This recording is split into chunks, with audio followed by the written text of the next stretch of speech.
বেশ কয়েক মাস পর আজ বোন এসেছে আমাদের বাড়িতে। আর দেখো সাথে করে কত কি নিয়ে এসেছে। আমার বোন এসেছে মূলত পৌষ পার্বণে দিতে। জানো তো, আমাদের এখানে এই পৌষ পার্বণী দেওয়ার খুব চল আছে। বিয়ের পর নাকি মেয়ের বাড়িতে এই পৌষ পার্বণী পাঠাতে হয়। পিঠে করতে যে সমস্ত সামগ্রী লাগে সেইগুলোই আর কি পাঠানো হয়। দেখো এখানে বাঁধাকপি ফুলকপিগুলো কত বড় হয়েছে। এই ফুলকপি বাঁধাকপি এই সব কিছুই কিন্তু আমার জেঠুর নিজের হাতে বসানো। আর আমার জেঠু কিন্তু খুব যত্ন করে গাছ বসায়, আর তার সঙ্গে কিন্তু খুব ভালো সবজিও চাষ হয়।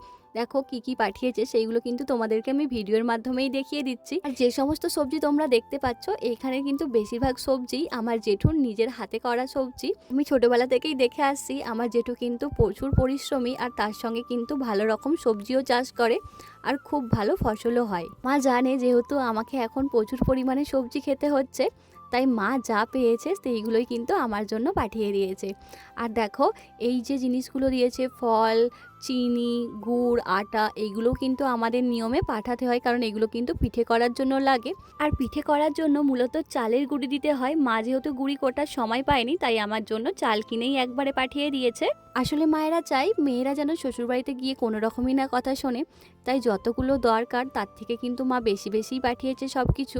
গাছের কটা পেয়ারা ছিল সেইগুলোও কিন্তু মা তুলে আমার জন্য পাঠিয়ে দিয়েছে। আর এত সবজি তো আমরা একদিনে খেতেও পারবো না, আর এইগুলো বাইরে রেখে দিলে সেইগুলো কিন্তু নষ্টও হয়ে যাবে। তাই আমার বোন এগুলো কিন্তু প্লাস্টিকে ভরে ভরে ফ্রিজের মধ্যে গুছিয়ে রাখছে। ও ভাবছে হয়তো দিদির এই সময় এত কাজ করতে অনেক কষ্ট হয়ে যাবে, তাই ও যতটা পারছে ততটা কিন্তু গুছিয়ে রেখে যাচ্ছে আমার জন্য। আর এখানে দেখো সব সবজিগুলো ওই কিন্তু সাজিয়ে গুছিয়ে রেখেছে। তো চলো আজকের মতো টাটা, বাই বাই।